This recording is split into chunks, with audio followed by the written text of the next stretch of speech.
2 लाख रुपयापर्यंत पीक कर्ज जो शेतकरी घेईल त्या शेतकऱ्यांना आता स्टॅम्प ड्युटी लागणार नाही।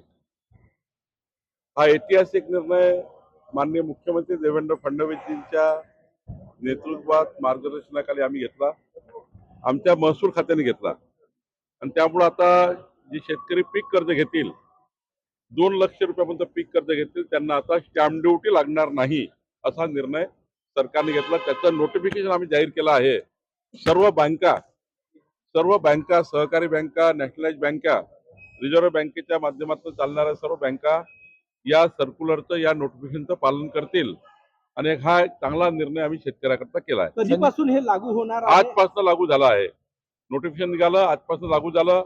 2 लाख रुपयाचं पीक कर्ज आता स्टॅम्प ड्युटी नाही। किती लोकांना याचा, किती शेतकऱ्यांना याचा जे फायदा जे होईल? शेतकरी पीक कर्ज घेतात ते सर्व शेतकरी यांना हा निर्णयाचा फायदा होणार आहे। संजय राऊत एक प्रश्न असा आहे, संजय राऊत